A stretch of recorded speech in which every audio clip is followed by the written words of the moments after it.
at column 24 as well, circumstances. The Hansa department will have to look at that.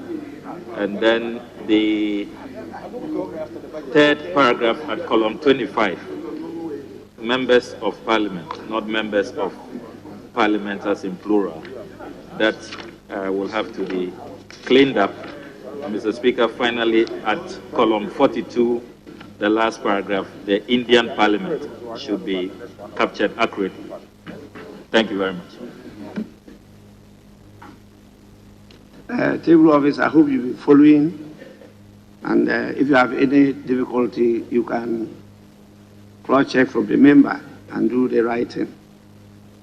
Any further corrections? Honorable members, in the absence of any further corrections, the official report of Wednesday, 27th October 2021 is hereby adopted as a true record of proceedings. We will move straight on now to the commencement of public business.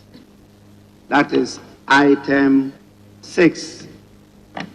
We will not take item 5. We go to item 6, and that is presentation of papers. The following papers to be presented.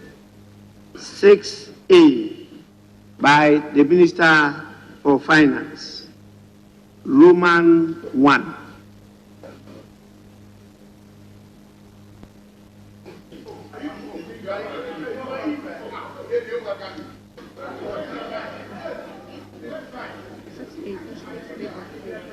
Table office.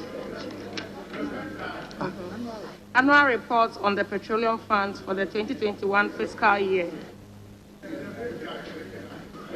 Honorable members, the report is accordingly laid and referred to the Committee on, I think, Mines and Energy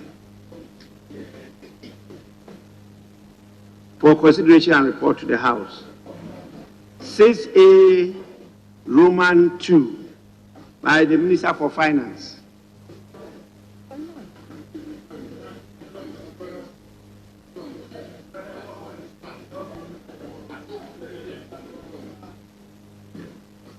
Yes, Minority Leader. Mr. Speaker, your referral of the annual report of the petroleum funds, ideally the Committee on Finance must be one. Appropriately, the referral should go to the Committee of Finance. But if you so wish that it should go to a joint committee, Mr. Speaker, we can respect it, because it's on the utilization of the petroleum funds for the 2021 fiscal year. With respect, Mr. Speaker. Well, that's why I raised the issue, and I was expecting input from the leaders. And since we're not responding, I decided to do the referral. And so we will refer it to both. Yes. Yeah, thank you, Mr. Speaker. It is just to draw the House's attention to the fact that that for the previous year has just been laid by the Finance Committee. It has to do with the management of the funds rather than petroleum matters. So traditionally, it has been a referral to the Finance Committee. The point you people are raising is that it should still be referred to only the Committee on Finance. You are not interested in the joint.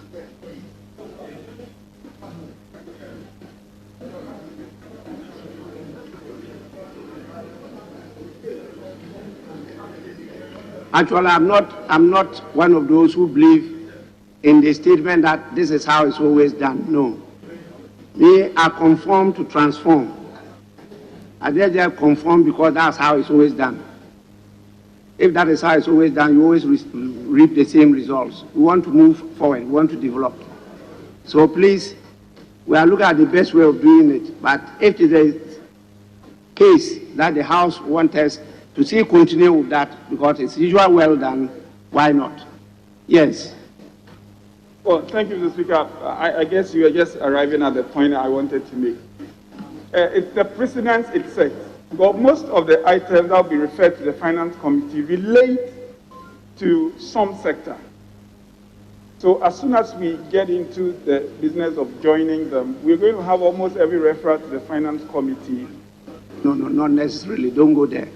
Not necessarily. You know, this is a very critical sector of the economy. This is a very critical sector of the economy, petroleum. And we have a committee overseeing that sector.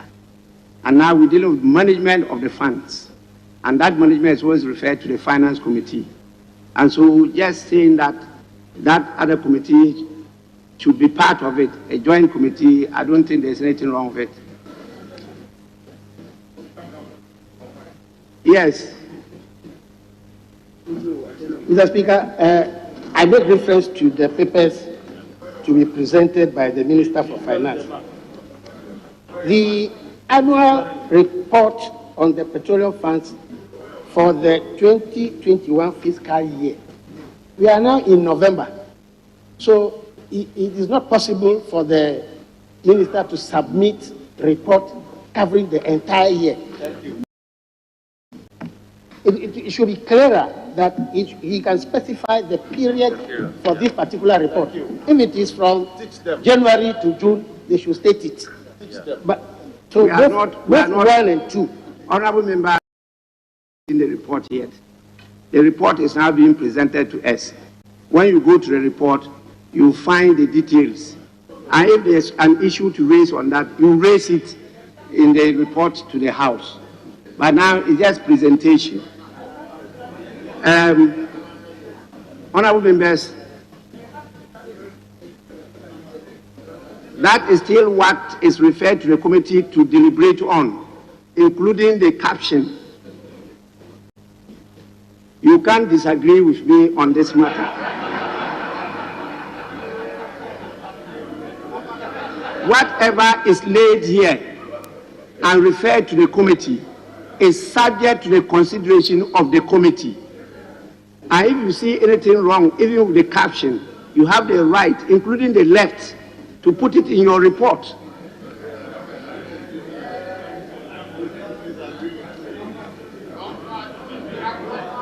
Honorable members, the reports are accordingly referred to the Joint Committees of Finance and Mines and Energy. The second one, which deals with the collection and utilization of the African Union Import Levy for the year 2021 fiscal year, I think the proper committee referred it to be the Finance Committee. So it's accordingly referred to the Finance Committee. That is Roman 6A, item 6A, Roman 2. Now, item 7, motion that this House, that this Honorable House approves the budget statement policy of the government for the year ending 31st December 2021. Minister for Finance. 2022, sorry.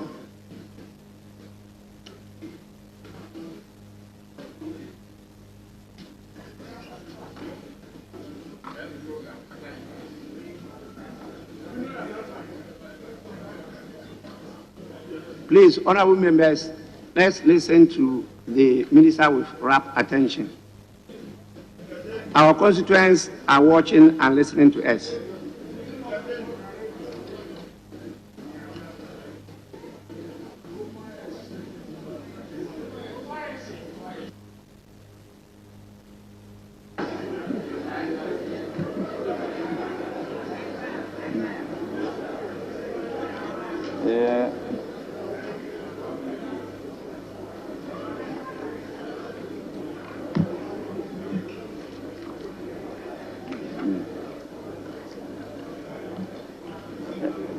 Right, Honorable Speaker,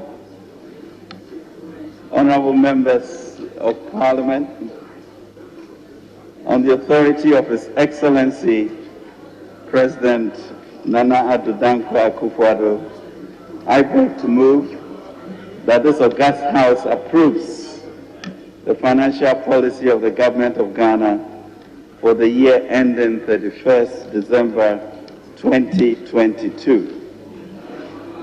On the authority of His Excellency the President, and in accordance with Articles 179 and 180 of the 1992 Constitution, I present to this House the budget of the President of the Republic of Ghana for the 2022 financial year. I also do submit to this House the following statutory reports. 1, the 2021 annual report on the Petroleum Funds, in accordance with Section 48 of the Petroleum Revenue Management Act 2011, Act 815, as amended, and the 2021 report on the utilization of the African Union levies in accordance with Section 7 of the African Union Import Levies Act 2017, Act 952. Mr. Speaker, this statement is an abridged version of the budget statement and economic policy of the Government of Ghana for the 2022 financial year. I therefore request that the entire budget statement and economic policy of the Government of Ghana for the 2022 financial year be captured in the Hansard. Mr. Speaker, I would also like to take this opportunity to thank you and members of the House for prayers accorded me and citizens of the country during my COVID recuperation. Mr. Speaker, exactly 1 year, 8 months, and 5 days today, Ghana confirmed its first case of COVID-19. Since then, efforts to contain the virus and its impact on our lives have dominated the actions of government. Not only here in Ghana, but across the globe. The COVID-19 pandemic, which has swept through the world, has upended and exposed the weaknesses in some of the critical structures and systems in education, health, economic life, communities, and everyday family life. The pandemic triggered a sharp and heavy slump in global supply chains as the lockdowns and restrictions led to reductions in demand and production levels. The pickup in demand for goods this year has also created a new inflationary problem with a consequential rise in the cost of shipping, disruption of the global supply chain, and exacerbated by increase in world fuel prices. Mr. Speaker, the spiraling cost of shipping have hit businesses hard, particularly small and medium-scale enterprises. SMEs have had to struggle with economic fallout from the pandemic, and furthermore, they are now being forced to cope with the rising cost of shipping. This is making the lives of traders and consumers very difficult. The hardship Ghanaians have experienced due to COVID-19 is not lost on the government. We have been there with the people, playing the difficult but necessary balancing act of managing an economy put under extreme distress by the pandemic, and at the same time supporting households and businesses to cope. Our response to COVID-19 thus far has earned domestic and worldwide acclaim, as our President and his fellow Ghanaians will attest to. Mr. Speaker, it has not been easy, and I know that from personal experience. The government has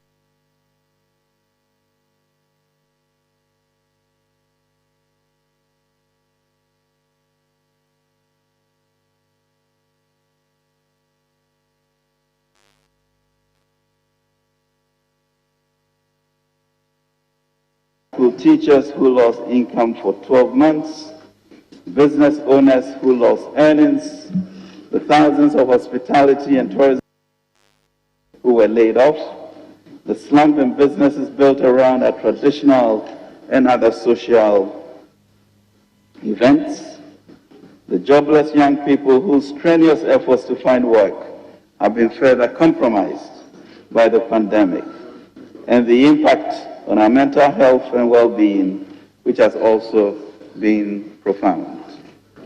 Mr. Speaker, His Excellency the President has asked me to deliver a special message to our fellow Ghanaians. He says to thank you, the Ghanaian people, for your resilience, to thank you for keeping faith with him and responding to all the measures that were needed to contain the spread of the virus. He wants to assure you that together we are fighting this, and we are fighting this to win together. Mr. Speaker, at the beginning of the pandemic, we had to address both the immediate as well as persistent health and economic impacts of the pandemic. Our response was bold, decisive, and compassionate, but also costly. As a responsible government, alive to the concerns of the people, we have had no choice but to implement critical interventions to take lives and to save lives and jobs, including feeding nearly 2.8 million people with hot meals. We also collaborated with our faith-based organizations to provide 470,000 families with food packages. Mr. Speaker, to mitigate the health impact of the pandemic, government also employed additional 38,000 nurses. Tax exemptions worth 36.8 million Ghana cedis were also granted to our frontline staff, while 10.1 million and 4.78 million households were provided with free water and electricity, respectively. To facilitate the mass reopening of schools, government provided 11 million students and staff with essential supplies such as face masks, paper towels, liquid soap, and sanitizers, all at great cost. Cooked meals were also provided to final year JHS students in both public and private schools. Mr. Speaker, these have been expensive, but we knew that the cost of doing nothing and disrupting the education of our children for an entire academic year would have been even greater. I'm proud to announce that not a single Ghanaian public sector worker was laid off as a result of the impact of the pandemic on our public finances, and we have managed to pay them monthly, and we are grateful to the unions for their cooperation in this regard. Under the Coronavirus Alleviation Program Business Support Scheme, CAPBAX, Ghana Enterprises Agency provided 302,000 successful applicants across various sectors and regions with loans amounting to 523.11 million Ghana cedis.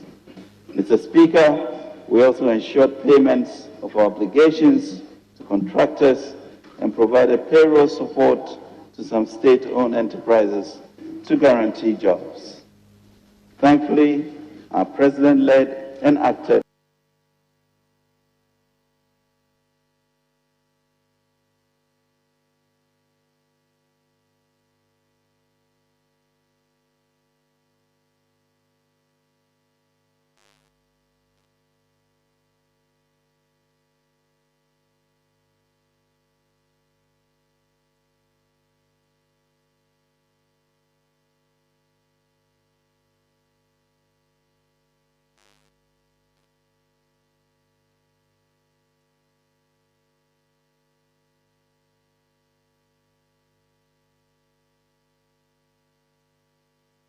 while total expenditures increased by 14.08 billion, equivalent to 3.7%. As a result, a budget deficit of 11.7% of GDP was recorded against a target of 4.7% of GDP, including the financial sector and energy sector related expenditure. The budget deficit was 15.0% of GDP. GDP growth also dropped to 0.4% compared to a projected growth rate of 6.8% before the pandemic. This growth, however, compares favorably with the sub-Saharan African average of negative 1.7%.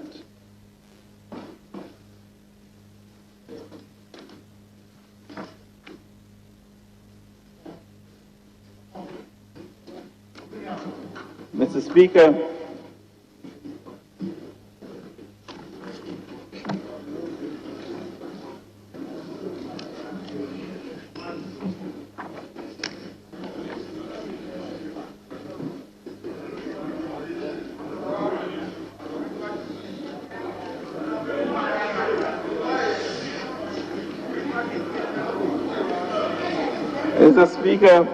Honorable members, under no illusion. just a minute.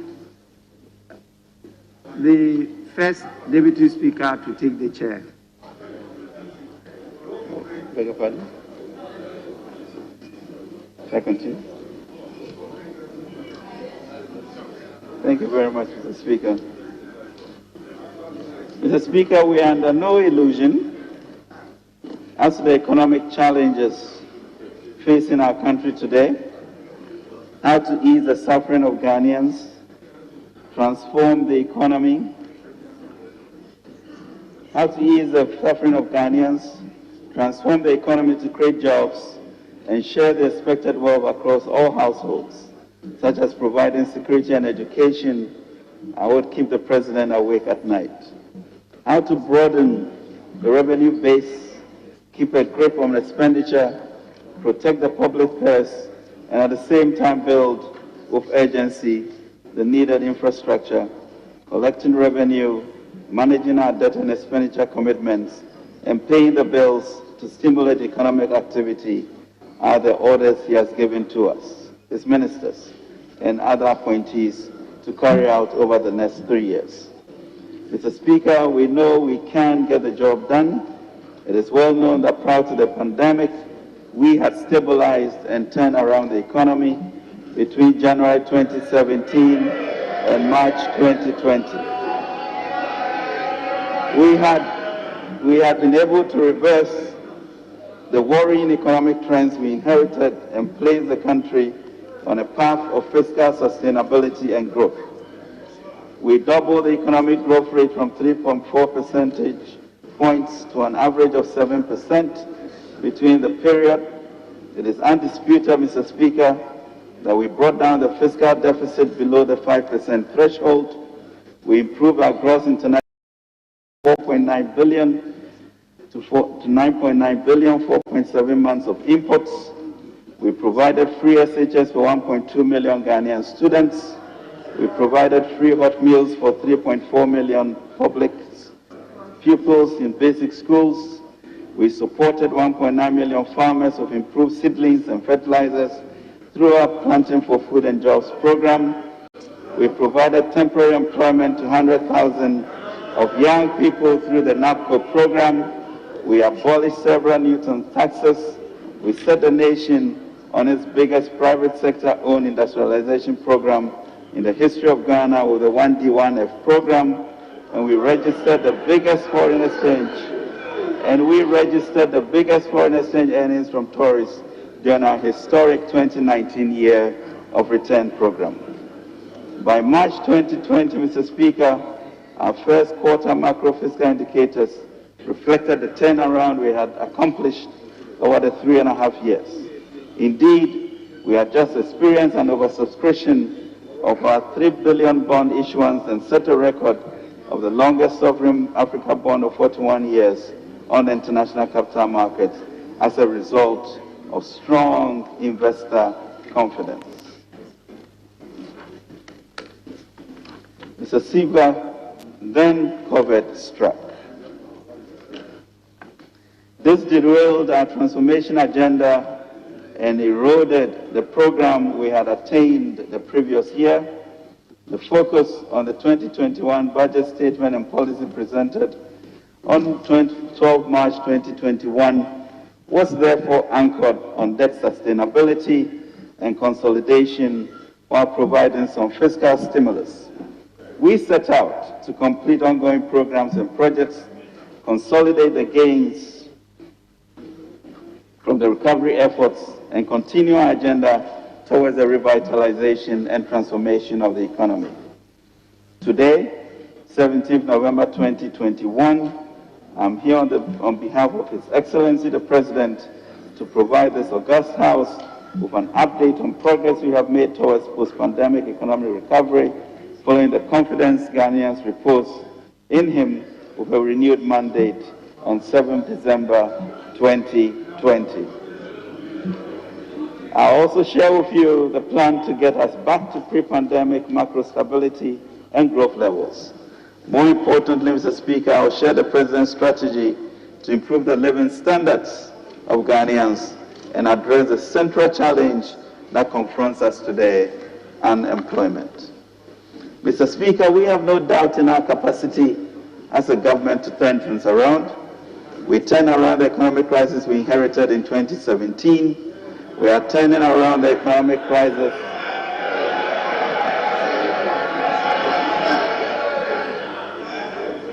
We are turning around the economic crisis the pandemic brought in 2020. The challenge is on, and we are determined to prevail. And with the people behind us and the Almighty on our side, we know we shall prevail. The budget is intentional about building a sustainable entrepreneurial nation through fiscal consolidation and job creation. This may be an uncomfortable transition, but we are people who think deeply. We must progress and become a people who also make things happen for ourselves and the world. We must embrace this challenge, Mr. Speaker, of becoming a vibrant entrepreneurial nation. Mr. Speaker, data on the performance of the economy as at end September 2021 indicate that the implementation of the 2021 budget is largely on track. Provisional GDP data released by the Ghana Statistical Service in September 2021 indicate that overall real GDP grew by 3.1% in Q1 and 3.9% in Q2. Thus, the economy grew by an average of 3.5% in the first half of 2021 against the 0.8% in the same period, 2020. Mr. Speaker, headline inflation declined sharply from 10.4% in December 2020 to 7.5% in May 2021, broadly reflecting well-anchored inflation expectations, exchange rate stability, and favorable food prices. However, inflation picked up to 10.6% in September 2021 on account of stocks from domestic fuel price adjustments and increasing domestic food prices arising partly from climate-related factors, input supply bottlenecks, delayed harvests, and world food price increases. Inflation rose further to 11% in October, driven by non-food inflation. Mr. Speaker, preliminary data for the first 9 months of the year indicate that government's fiscal operations resulted in a cash deficit of 33.9 billion, equivalent to 7.7% of GDP, compared to the revised target of 32.6 billion, equivalent to 7.4% of GDP. The fiscal adjustments to save lives and preserve livelihoods during the pandemic, although well-intentioned, have elevated global debt levels. The situation in Ghana is no different. The provisional nominal debt stock, including financial sector bailout costs and energy sector IPP payments, stood at 341.76 billion, equivalent to 77.5% of GDP as at end September 2021, up from 291.63 billion, equivalent to 76.1% in December 2020. Notwithstanding the elevated deficit and public debt levels recorded due to COVID-19, our macro fiscal indicators are much better than what we inherited. Inflation reduced from 15.4% at the end of 2016 to 7.9% at the end of 2019 and stood at 11% at end October 2021. Interest rate 91-day Treasury bills declined from 16.4% at the end of 2017 to 14.69% at the end of 2019 and further to 12.46% at the end of October 2021. Gross international reserves increased from 2.8 months of imports at the end of 2016 to 4 months of imports at the end of 2019 and further to 4.9 months of imports at the end of September 2021. While fiscal deficit reduced from 6.5% of GDP at the end of 2016 to 4.8% of GDP at the end of 2019. Primary balance, Mr. Speaker, improved from a deficit of reduced from 1.1% of GDP at the end of 2017 to a primary surplus of 0.8% of GDP at the end of 2019. GDP grew from 3.4% at the end of 2016 to 6.5% at the end of 2019. Mr. Speaker, I now turn to the medium-term macroeconomic targets. A new medium-term National Development Policy Framework 2022 to 2025 has been drafted to guide the medium-term economic recovery and transformation for the country. This is consistent with the Ghana Beyond Aid agenda and is informed by a COVID-19 response strategy outlined in the Ghana Cares Obatampa program to enable us build forward better. Mr. Speaker, the broad macroeconomic goals to support the medium-term objectives include: 1, restoration of macroeconomic stability with a focus on fiscal consolidation and debt sustainability. 2, maintaining a healthy balance between the implementation of the Revitalization Transformation Program and fiscal consolidation to promote growth within a stable macroeconomic environment. 3, providing an environment that is supportive of private sector, including promoting entrepreneurship for domestic businesses and for FDI to thrive. 4, building a robust financial sector to support growth and development. 5, deepening structural reforms to make the machinery of government work more efficiently and effectively to support socio-economic transformation. 6, implementing reforms to increase revenue mobilization and the efficiency of public expenditure. And 7, plugging leakages and prosecution of offenders. Mr. Speaker, guided by the medium-term policy objectives, the following macroeconomic targets are set for the medium term, 2022 to 2025. 1, overall real GDP to grow at an average rate of 5.6%. 2, non-oil GDP to grow at an average rate of 5.9%. 3, end of December inflation to be within the target band of 8 plus or minus 2%. 4, overall fiscal balance and primary balance to return to the fiscal responsibility at threshold targets by 2024, i.e. fiscal deficit of not more than 5% of GDP and a positive primary balance. And gross international reserves to cover at least 4 months of imports. Mr. Speaker, based on the macroeconomic objectives and the medium-term targets, the following macroeconomic targets are set for 2022.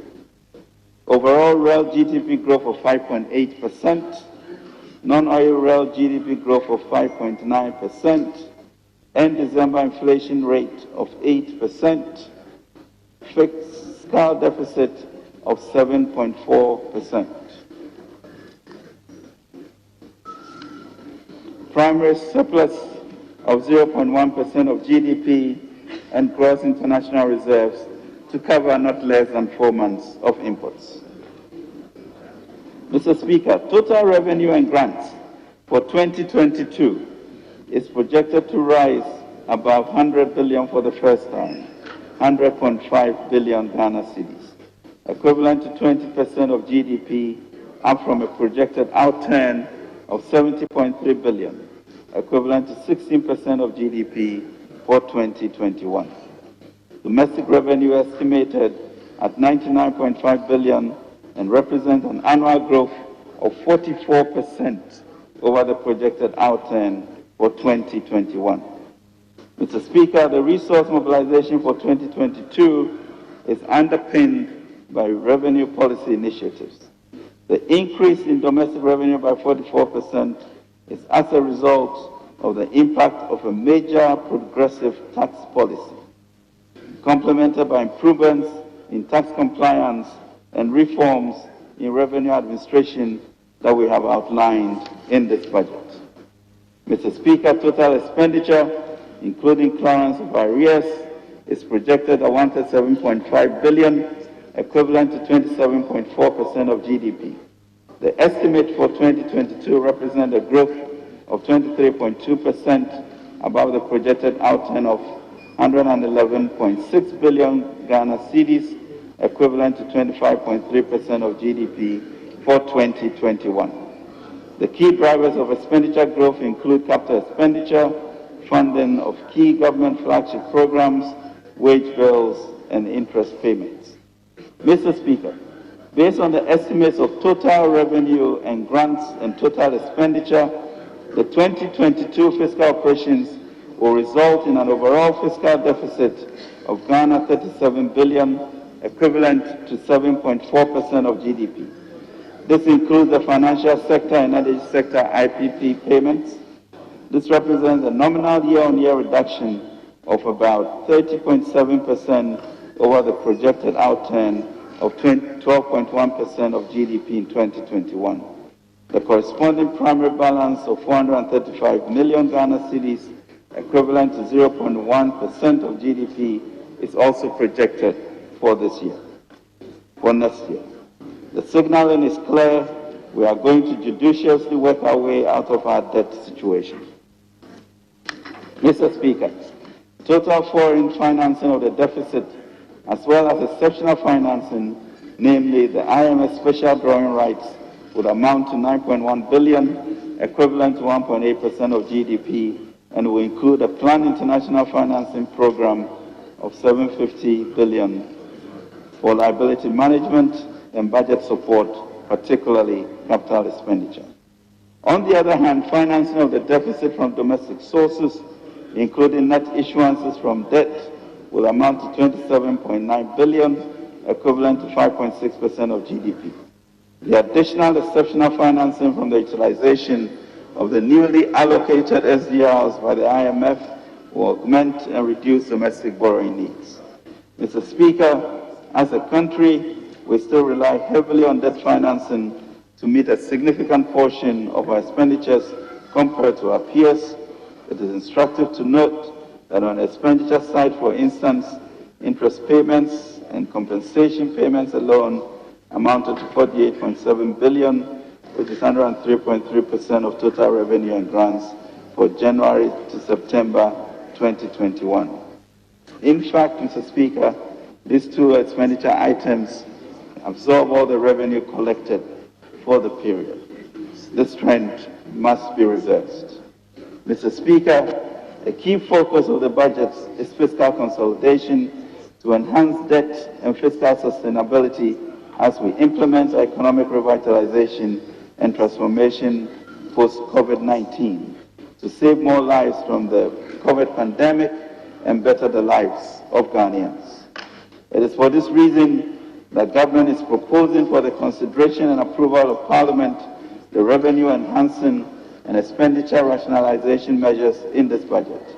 Indeed, the approval and implementation of the measures will lead to significant fiscal adjustment from a projected fiscal deficit, including energy, IPP payments, and FinSec cleanup costs of 12.1% of GDP in 2021 to 7.4% in 2022, representing a strong adjustment of 4.7 percentage points in just 1 year. Mr. Speaker, not only are we significantly bringing the fiscal deficit down, we are posting a primary surplus of 0.1% of GDP in 2022 from a negative primary balance of 4.7% in 2021.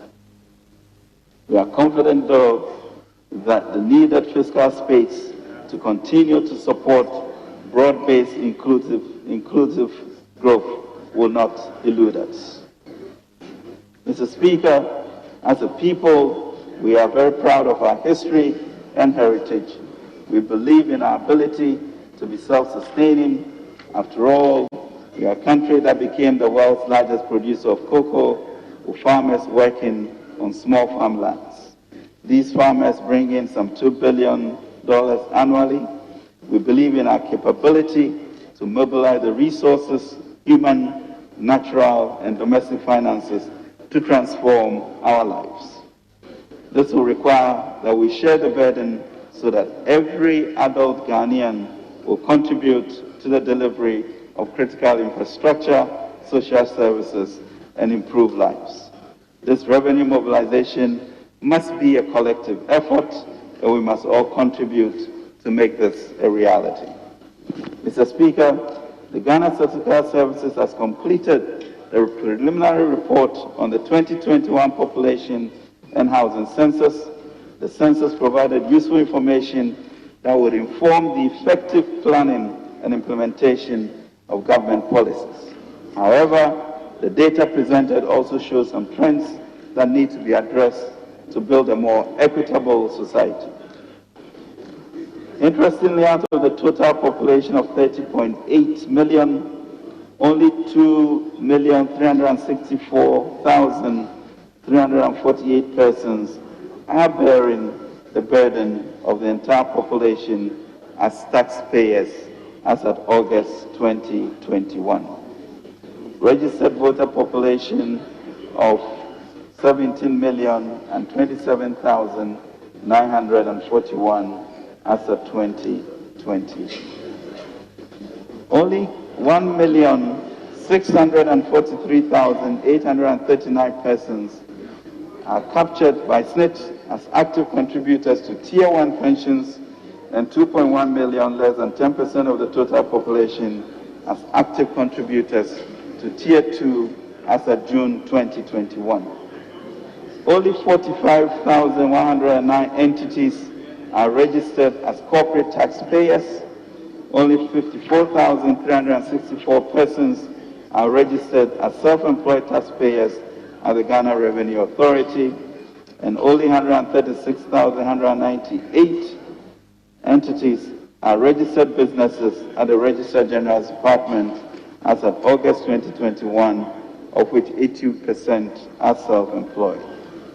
Mr. Speaker, compared to our peers within the middle income brackets, these statistics are a poor reflection on us, and we need to change the narrative. We must resolve by the next census, we should have changed these statistics to become an upper middle income country in line with our Ghana Beyond Aid agenda. We must far eclipse the 20% threshold of revenue to GDP ratio of our West African peers by 2024. Mr. Speaker, below are the regional breakdown of tax contributions from 2017 to 2021.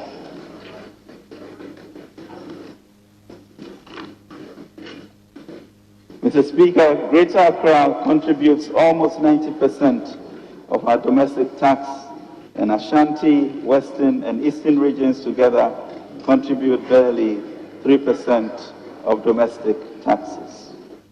Mr. Speaker, domestic revenue mobilization is the key to making the vision of Ghana Beyond Aid a reality. We cannot, therefore, as a nation, continue to depend on only 8.2% of our citizens to carry the burden of 30.8 million people. This is unsustainable and defeats all the tenets of economic prudence and moral justice. Our resolve to use revenue policy to support local industry and generate the desired environment for growth has not waned. In the coming year, government will introduce measures that will revamp the industry and make their products competitive in both the local and international markets. In this respect, it has become increasingly necessary to make some policy changes. Mr. Speaker, in 2019, VAT relief was provided on African prints for textile manufacturers to enable them resuscitate their operations and provide affordable textiles on the market. The policy has succeeded in stabilizing the industry and formed the basis for a modest increase in production. The companies have also maintained their prices over the period, making the cost of local prints affordable. Additionally, they've been able to keep their employees and made some investment in the industry as a result of this policy. To consolidate the gains and expand production in the industry, government has decided to extend the relief for a further 2 years. Mr. Speaker, the VAT flat rate of 3% of the sale price of goods was introduced in 2017 on the supply of goods by wholesalers and retailers. Subsequent reforms to the taxes on the supply of goods and services have made local goods with imported substitutes uncompetitive. Government is correcting this anomaly by limiting the flat rate to only retailers. All other supply of goods and services will attract a standard rate. The object of the flat rate is to provide a simplified system for small-scale enterprises. To ensure that this objective is achieved, the rate will be applied to retailers with annual turnover not exceeding 500,000 Ghana cedis. All other retailers and wholesalers will be charged the standard rate. After 2.5 years of operation, the temporary benchmark discount policy on imports introduced as a stopgap measure has been reviewed to make it more efficient and better targeted. This is consistent with government policy to promote local industry and improve foreign exchange earnings. We are committed to a program of turning our enterprising traders into manufacturers of widgets, tools, and other machinery necessary as inputs for our industrial growth. Mr. Speaker, revenue compliance and enforcement sits at the heart of domestic revenue mobilization. The Ghana Revenue Authority, buoyed by the Revenue Assurance and Compliance Enforcement, will continue race with its enhanced compliance measures to expand coverage and plug revenue leakages. The modified taxation system introduced in 2015 through the Income Tax Act 2015, Act 896, is to provide a simplified system of tax compliance for the informal sector and small-scale individuals in business. This law will be amended to increase the threshold from 200,000 to 500,000 Ghana cedis per annum. Exports of unprocessed gold by small-scale miners through official channels have dwindled from over 1,600,000 ounces in 2019 to below 100,000 ounces as of September 2021 through smuggling.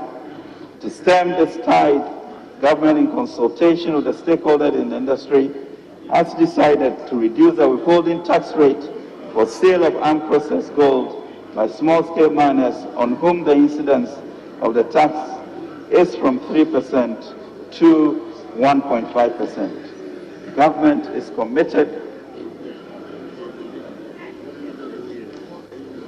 to working with the relevant agencies and stakeholders in the industry to ensure compliance at a reduced rate of 1.5%. Mr. Speaker, property rates have the potential to increase revenue mobilization for MMDAs and release resources for provision of basic infrastructure as well as the needs of our localities. Property rate assessment and collection pose a challenge to most MMDAs and are fraught with inefficiencies. Government through GRA will from January 2022 assist the MMDAs to implement a common platform for property rate administration to enhance property rate collections and its accountability. To ensure cost recovery by government in providing infrastructure for the collection of the rate, a sharing ratio will be agreed with the assemblies. Fees and charges. Government will complete its work of this House to pass the fees and charges bill for implementation in 2022. These fees and charges will be subject to automatic adjustment consistent with the annual average inflation as announced by the Ghana Statistical Service. A comprehensive review will be conducted after every 5th year, taking into consideration other factors besides inflation, including improvement in quality of service delivery and privatization of some of the services where feasible. Mr. Speaker, Our roads need fixing and building. Our roads are being fixed. It is true that more roads have been fixed and are being fixed over the last 5 years than any relative period in the entire history of our nation. We even want to do a lot more, and this budget will cater for this. That is why for decades, governments after governments imposed and maintained tolls on some public roads to raise funds for road construction and maintenance. This is the situation in many countries. However, over the years, the tolling points have become unhealthy market centers, led to heavy traffic on our roads, lengthened travel time from one place to the other, and impacted negatively on productivity. The congestion generated at the tolling points, besides creating these inconveniences, also leads to pollution in and around the vicinities. To address these challenges, government has abolished all tolls on public roads and bridges. This takes effect immediately the budget is approved on appropriation. The toll collection personnel will be reassigned. The expected impact on productivity and reduced environmental pollution will more than offset the revenue foregone by removing the tolls. Tolls, Mr. Speaker, would be abolished on all public roads. Mr. Speaker, over the past 18 months, it has become clear that if the African continent is to be globally competitive, it must embrace the common vision of creating an integrated and inclusive digital society that improves the quality of life of citizens, strengthens the development of the private sector, and advances Africa's quest to attain the Sustainable Development Goals. Mr. Speaker, digitalization is empowering. It has catalyzed financial inclusion. It mobilizes resources and directs it where it is needed. Tens of billions of Ghanaian cedis are mobilized every month by people previously presumed too poor to open and keep a traditional bank account or even operate a mobile phone.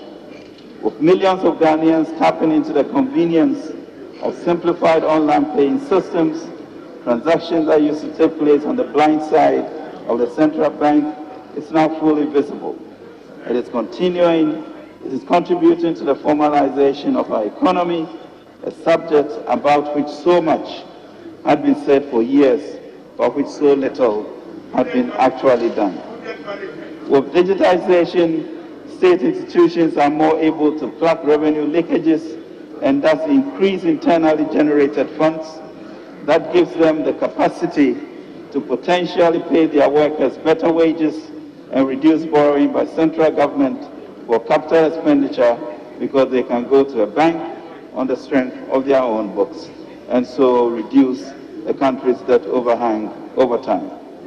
Mr. Speaker, the Ghana.gov initiative and its performance also indicate the opportunity to harness increases in captured economic actors from 4% to 84%, which creates a real chance to achieve the intended expansion of the tax net. Currently, we have 49 institutions of transactions through Ghana.gov. However, the number of institutions expected to go live by end November 2021 is 165. The total value of transactions from May 2021 to October 2021 amounted to 34 billion. We believe this initiative will be truly transformative of our revenue mobilization and service delivery agenda. Mr. Speaker, COVID-19 contributed to the acceleration of the digitalization of Africa. Data from the Bank of Ghana confirms a growing trend in online trade. The data showed that between February 2020 and February 2021 alone, Ghana saw an increase of over 120% in the value of digital transactions compared to 44% for the period February 2019 to February 2020.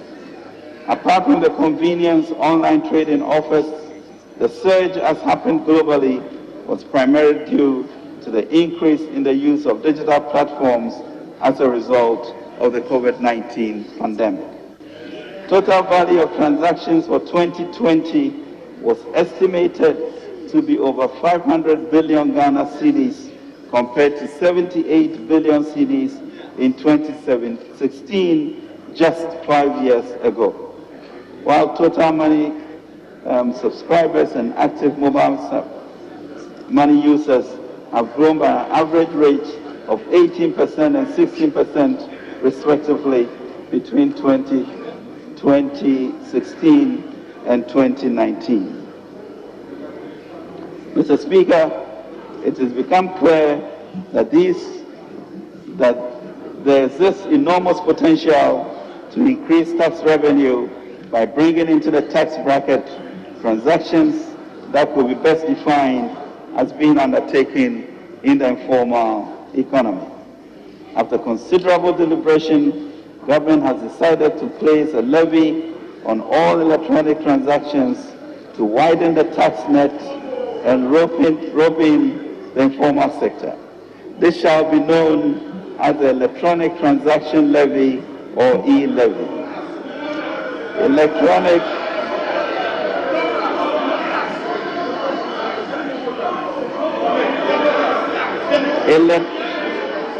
Mr. Speaker, electronic transactions covering mobile money payments. Mr. Speaker, honourable members, order.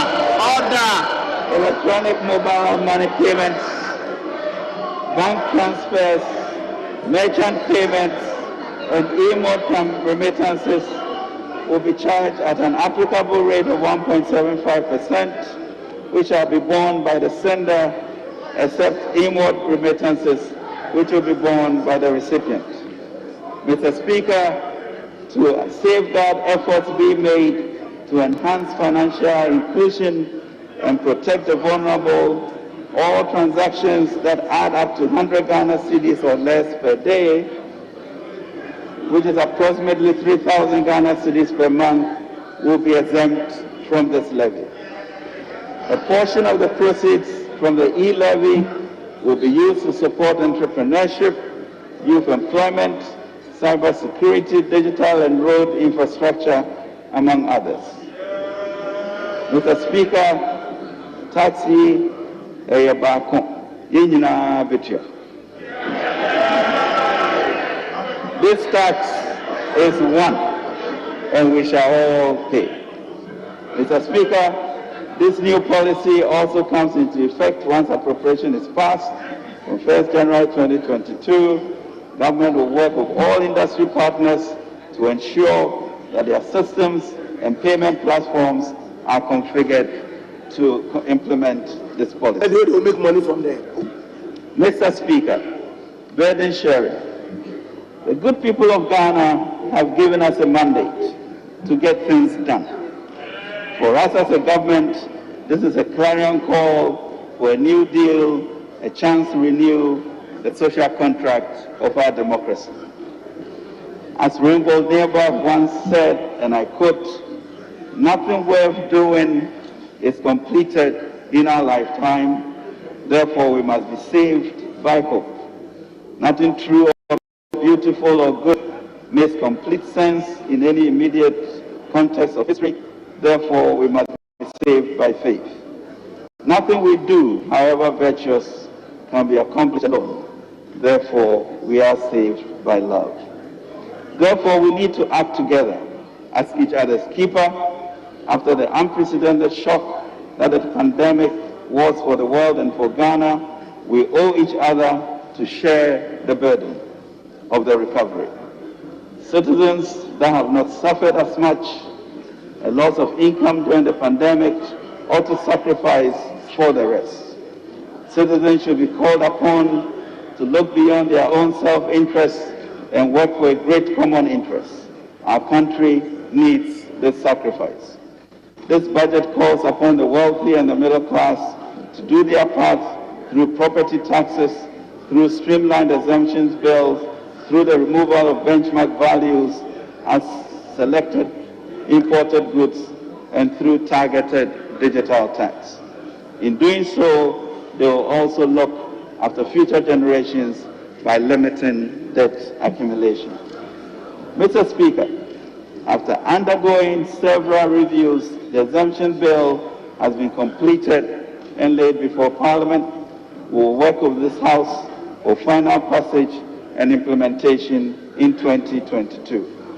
Mr. Speaker, we wish to reiterate that we are in challenging times which require radical measures, so let us embrace these new policies to enable government to address the fundamental issues affecting the economy, to ensure that our nation continues to maintain its position as the black star of the continent.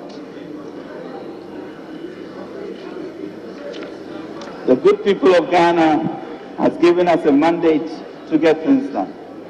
For us, as a government, this is a clarion call for a new deal, a chance to renew the social contract.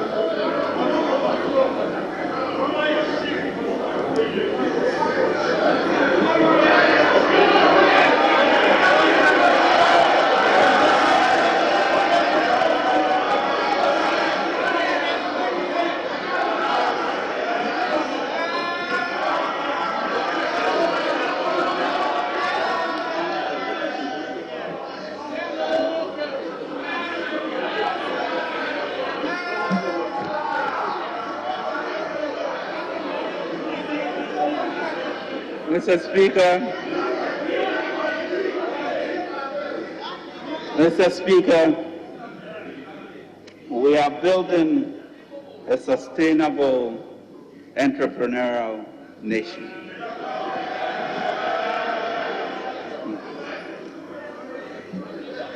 The census results put Ghana's population figure at 30.8 million.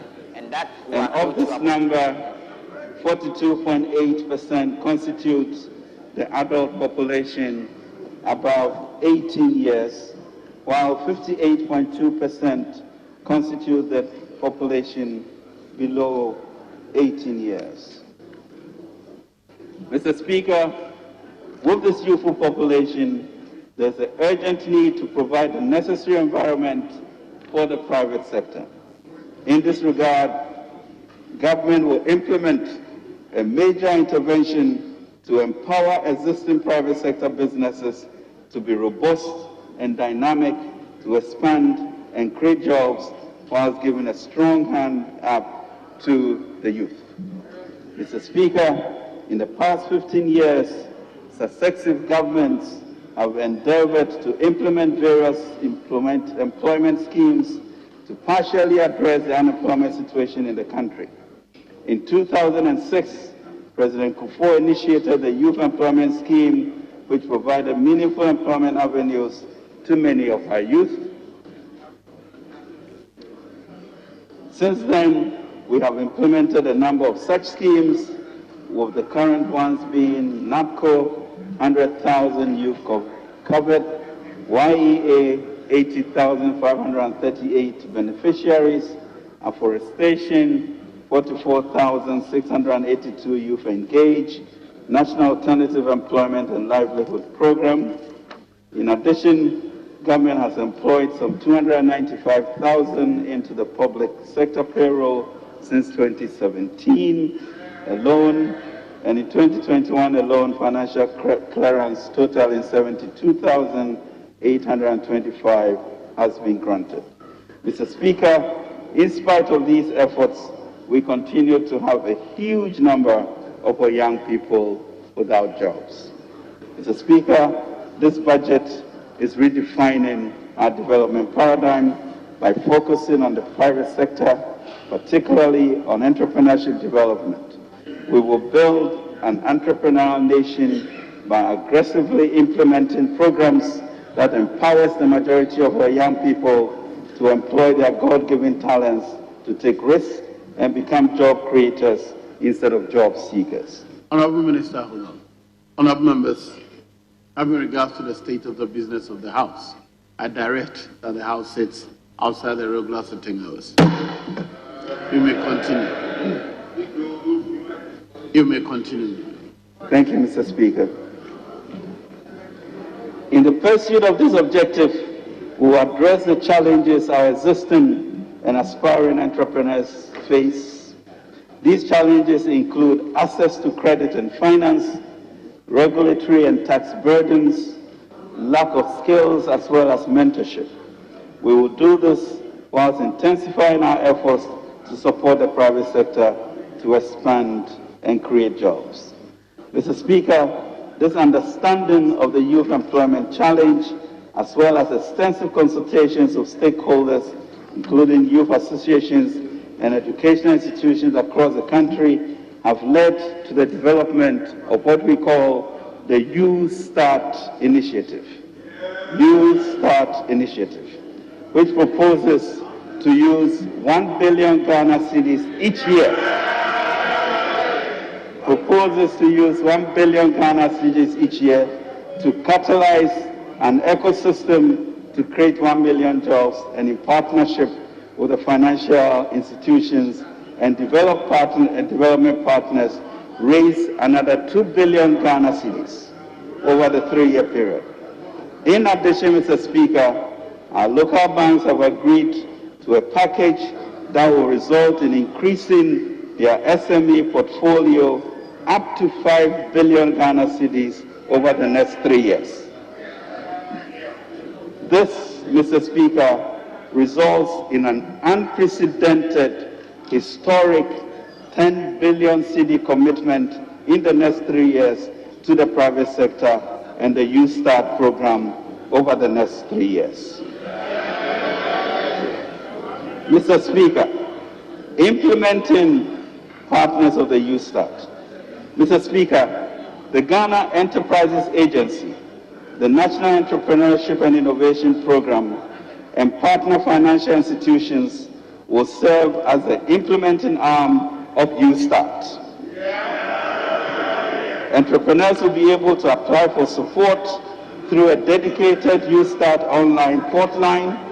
NEIP will also engage our faith-based organizations as partners for the delivery of essential artisanal skills, business competitions, and feasibility studies, and introduction to financing institutions with a commitment of up to 10% of GOG's contribution to the Youth Start program. Mr. Speaker, Youth Start will provide our youth with the following: training, skills development, entrepreneurial support, and business advisory services, funding, access to competitive credit and startup packs, enterprise promotion, mentoring, and access to markets, including portals to facilitate digital linkages between youth-led enterprises and other businesses and relevant government agencies. Youth Start products, Mr. Speaker. Youth Start will support youth-led enterprises with the following products: district-level loans under 10,000 Ghana cedis after 2 to 3 months of training, soft loans of up to 50,000 Ghana cedis to help startups, in particular by young graduates and school leavers, and small businesses to expand. Startup packs, soft loans tied to equipment acquisition of up to 50,000 cedis for individuals and 100,000 for associations and groups. A standardized loan package of between 100,000 to 400,000 are concessional rates for SMEs through financial institutions. Mr. Speaker, the Youth Start initiative aims to support our youth to develop commercially viable businesses. To this end, Youth Start is designed to instill proper commercial orientation in the beneficiaries. This will include financial institutions determining the credit matrix and GEA and NEIP providing training support, especially for the standardized SME loans USTART will operationalize by March 2022. Mr. Speaker, it is well known that ours is a pro-private sector government. We strongly believe in the private sector leading in growing the economy and creating jobs. We have demonstrated, Mr. Speaker, this commitment over the past 5 years through policy actions and investments that created macro stability, built our human capacity, and strengthened our financial architecture, and will continue to do more in the coming year. Government will continue to streamline the policy and regulatory environment for doing business in the country. I would like to acknowledge our businesses and employers for their resilience and for pulling through the last year and a half despite the severe challenges of COVID-19. Most of you went to great lengths to find innovative ways to keep your businesses going and to hold on and preserve jobs. Government greatly appreciates your efforts.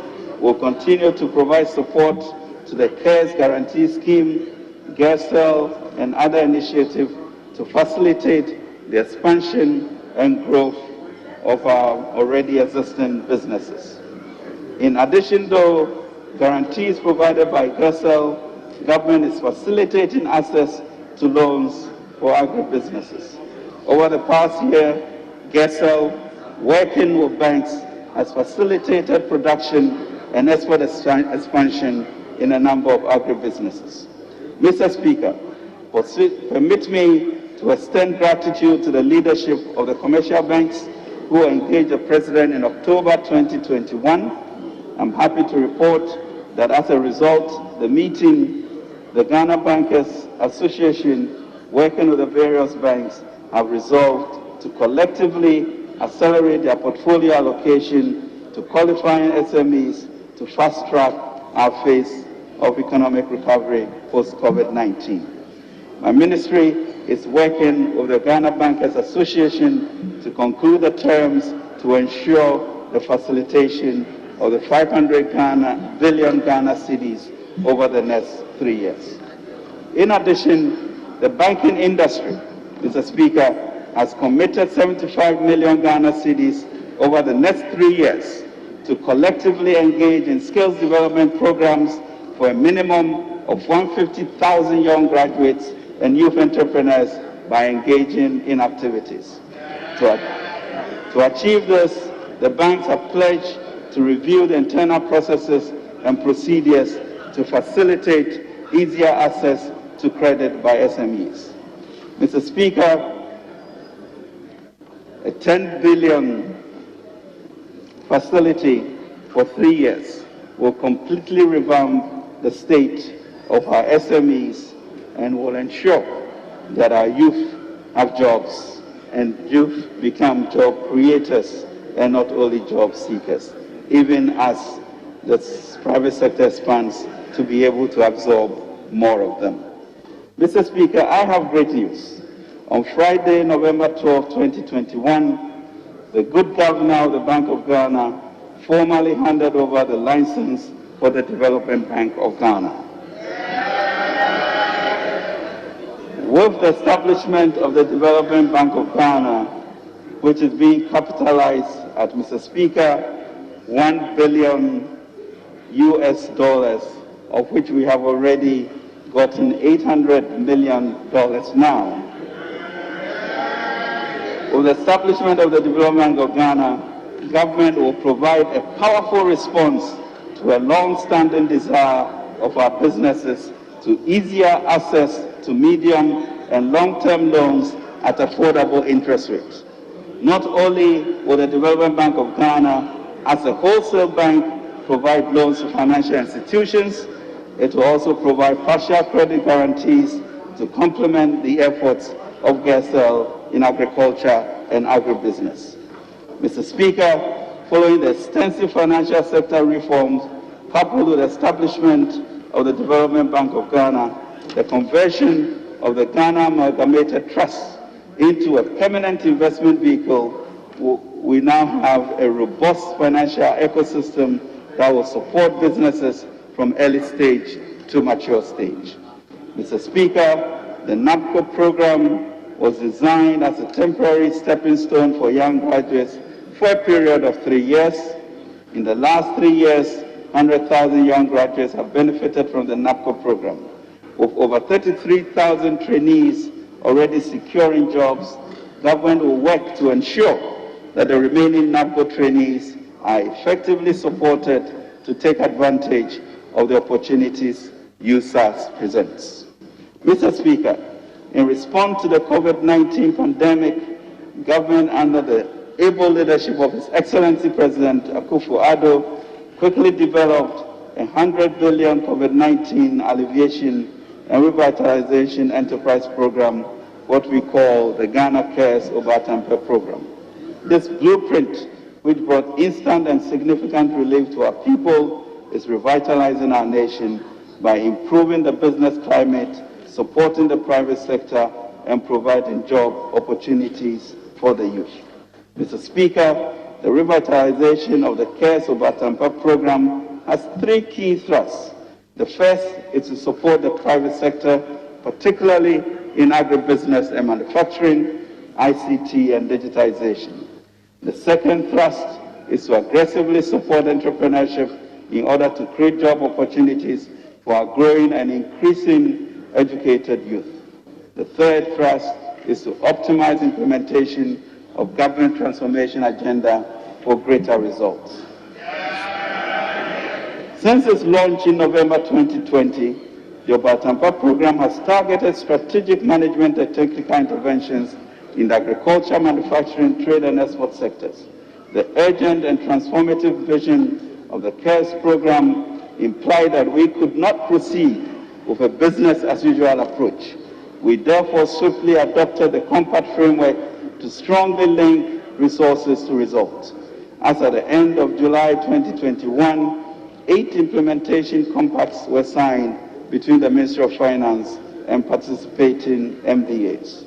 Mr. Speaker, our priority is to facilitate investment and development of communication infrastructure, including integration and leveraging of data systems and platforms.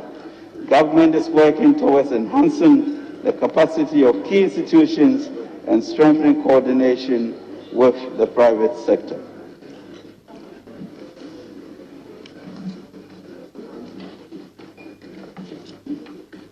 With the private sector for improved service delivery, business expansion, and economic transformation. This is consistent with the vision of the President to bridge the digital divide and make technology a driver of our socio-economic progress. Government is making significant progress towards our digitalization drive. We are happy to announce that to date, we have issued unique identification cards to over 11.6 million Ghanaians. The second phase of the National Digital Property Addressing System, as well as the establishment of a National Digital Property Register, are complete. Mr. Speaker, with the expansion of digital financial platforms, including mobile money and its interoperability with the banking system, we are increasing financial inclusion. We are also in the process of digitizing the health records of Ghanaians and creating a national digital platform for the sale of pharmaceutical products to improve the efficiency of our healthcare. Mr. Speaker, our plan to establish a comprehensive government-wide database and register as a reference platform a management system for all government digital assets was set in motion with stakeholder engagements. We are currently awaiting the outcome of the preliminary assessment to inform the next step. Mr. Speaker, government will fast-track efforts to upgrade the Kumasi, Tamale, and secondly, Takoradi Regional Innovation Center for digital centers. The upgrade is to facilitate the building of ICT capacity, provide support to startups to boost job creation, and enhance the drive for knowledge and socio-economic growth. Climate action and sustainable transition to a low-carbon economy. Mr. Speaker, having launched our updated nationally determined contribution at the recently ended COP26, Ghana has reaffirmed its readiness to leverage its natural resources to fund a sustainable transition to a low-carbon economy. This will be done by facilitating private sector participation in low-carbon activities and industries in a manner that generates more jobs for Ghanaians and improves our general well-being. In the course of the last 2 decades, we have adopted several policies and programs aimed at restoring our lost forests. Between 2002 and 2020, under the National Forest Plantation Development Program and the Ghana Forest Plantation Strategy, some 588,000 hectares of plantation have been established. Again, through the Youth Infrastructure Program, we are committed to reclaiming some 7.6 million hectares of degraded forests and farmlands. Government is committed to promoting climate adaptation activities. We will collaborate with the Global Center on Adaptation in close collaboration with the African Development Bank in pioneering solutions on how to build durable infrastructure and supporting African cities to guard against the impact of climate change. We are also working with the private sector and with the assistance of the Green Climate Fund to establish a multi-million-dollar green fund to support our climate adaptation interventions. We shall, Mr. Speaker, in addition, work with our traditional authorities and districts to issue innovative mini-muni adaptation bonds to address issues of reclamation and reforestation in their specific localities. This will be innovative and the first in Africa. From 2024 and beyond, we aim to reduce emissions by some 10 million tons of carbon dioxide equivalent in the cocoa forest landscape. Through the implementation of the Ghana Cocoa Forest RED program, one of the 5 ecological landscape-tailored programs in Ghana's RED Class strategy. Government, through her nationally determined contribution in the forestry sector, is committed to supporting the global target of halving emissions by 2030 and attaining neutrality by 2050. Ghana is also committed to the Forest Agriculture Commodity Trade Fact dialogue process, and she affirms her resolve to support the development implementation of the FACT roadmap actions. We are determined to operationalize the timber legality assurance system as part of the forest law enforcement governance and trade processes, which will enable us to track wood electronically to ensure that only legally compliant timber is allowed into any market. Mr. Speaker, government will continue its transformative flagship programs. In education, Mr. Speaker, the government continues the implementation of the government's flagship free SHS program. A total of 425,000 first-year students enrolled, bringing the total intake to 1.26 million students. In addition, first-year students receive the underlisted items as part of the implementation of the free SHS program: 4 million exercise books, 1.8 million notebooks, 395,000 physical education kits, 1.7 million cartridge arch paper, 35,000 water-based acrylic paints, 28,000 technical drawing boards, and 28,000 sets of technical instruments. Mr. Speaker, in 2021, we completed 118 projects made out of classroom, dormitory, administration block libraries, and canteens at the secondary education level.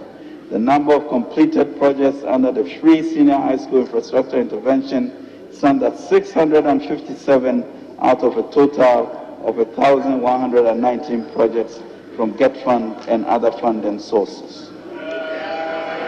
Mr. Speaker, the Ghana School Feeding Program fed some 3.5 million pupils in 10,832 public-based schools, with one hot nutritious meal every school-going day in 2021. This number will increase to all primary school students in the coming year.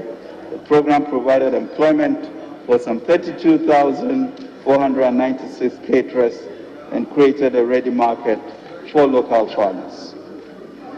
Mr. Speaker, the LEAP program paid 5 cycles of cash grants to 344,000 households and registered 76% of all leave beneficiaries onto the National Health Insurance Scheme. In 2022, government will facilitate the disbursement of the bi-monthly cash grants to beneficiaries. Leave beneficiaries assessed to be above the extreme poverty line will be graduated into a productive livelihood inclusion program. Mr. Speaker, government has rolled out an aggressive vaccination program to protect Ghanaian lives from COVID-19. Sustained efforts have seen about 2 million Ghanaians receiving a single dose of 825,706 fully vaccinated as of September 2021. We will not relent, Mr. Speaker, until our goal of vaccinating 20 million Ghanaians is attained. Our supply of some 9 million vaccines are now assured, and will mobilize to meet this goal to protect our people. Mr. Speaker, in line with the vision to improve equitable access to health facilities, the government will accelerate the implementation of Agenda 111, Mr. Speaker, comprising 101 district hospitals, 7 regional hospitals, and 3 psychiatric hospitals. Mr. Speaker, already we have 50% of contractors having been given and handed over their cadastral plans and hospital sites for them to begin work. The government works in housing. The government will initiate a program to subsidize the cost of horizontal site and services development in selected areas. On the supply side, traditional authorities and districts will provide land to developers, and tax incentives and exemptions will come from government.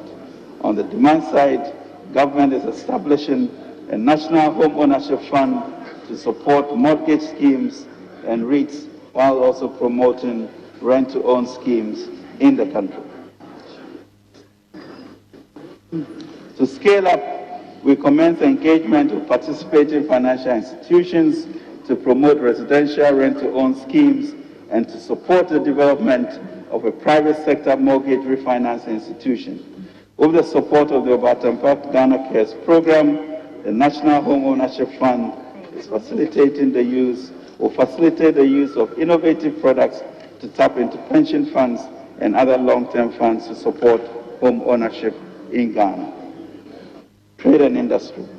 A total of 278 1D1F projects are at various stages of implementation, out of which 106 factories are operational. The companies that are currently operational have created a total of 156,782 direct and indirect jobs, 17,451 of which were created in 2021. It is expected, Mr. Speaker, that the completion of the 1D1F projects currently under construction and in the pipeline will create additional 131,817 direct and indirect jobs in 134 districts across the country. Mr. Speaker, trading under the Africa Continental Free Trade Agreement commenced on 1st January 2021, and Ghana was the first country to establish a customs procedure code to facilitate trading under AFCFTA. A comprehensive national policy and action plan aimed at assisting medium to large-scale companies in Ghana to export to the AFCFTA market was developed and is being implemented. To this end, 180 companies were identified to receive support to export to markets under the AFCFTA and other preferential trade agreement areas. Mr. Speaker, food and agriculture. To increase productivity and incomes, as well as improve livelihoods of beneficiary farmers, the government procured and distributed some 31,797 metric tons of improved seeds as of September 2021.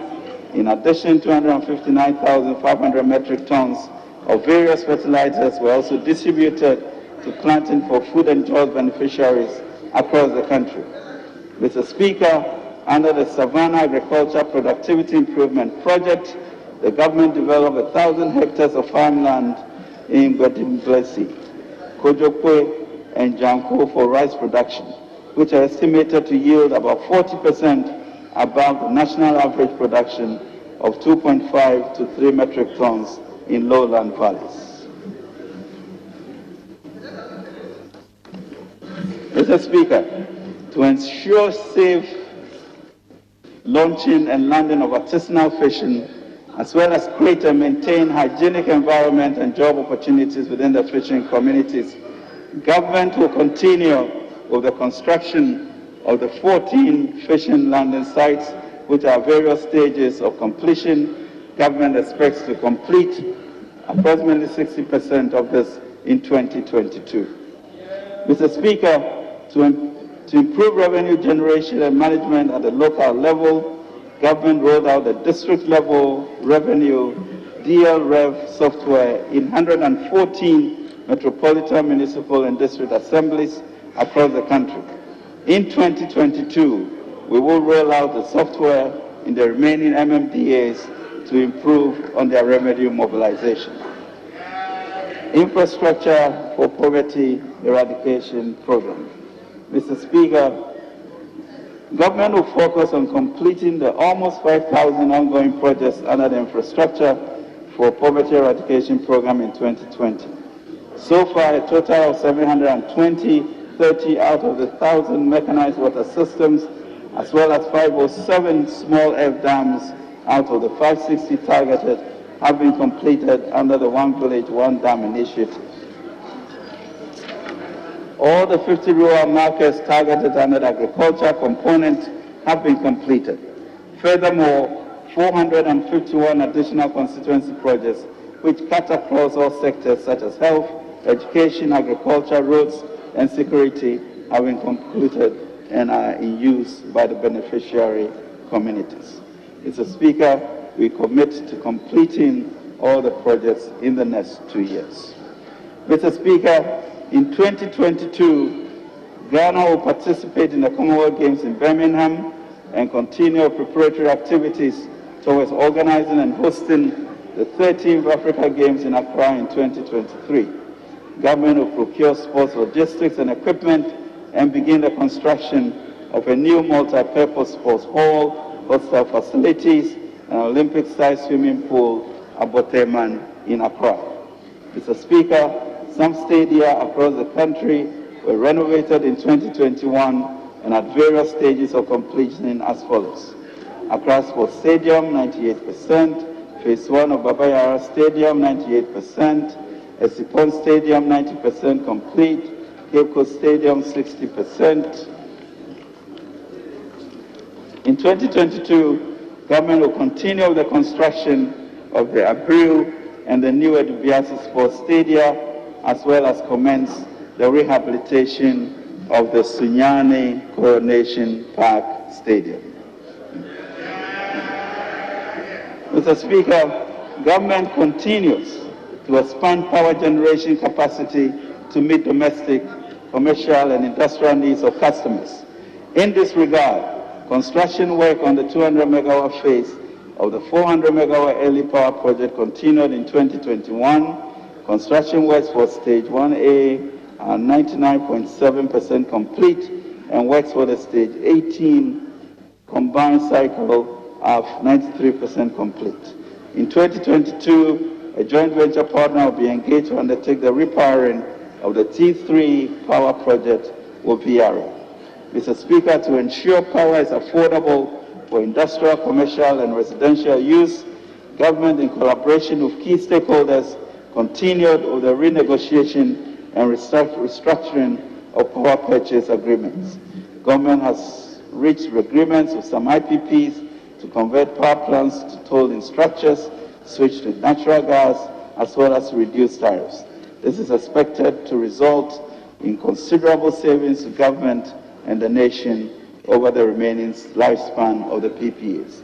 These savings are expected to come from a combination of reduced capacity and energy charges across the portfolio. Mr. Speaker, in pursuit of the President's aspiration to achieve universal coverage of electricity by 2024, a total of 162 communities were connected to the national grid, thereby increasing national electricity asset rate from 85.7% in 2020 to 86.63% in 2021. Connections to another 512 communities are at various stages of completion. In 2022, we'll work to complete many such projects, and approximately 800 towns will be connected to the national grid under the SHIP 4, SHIP 5, and turnkey projects.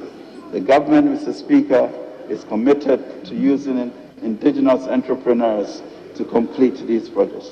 Additionally, government will select 2,401 communities with a population of 400 and above to be connected to the national grid.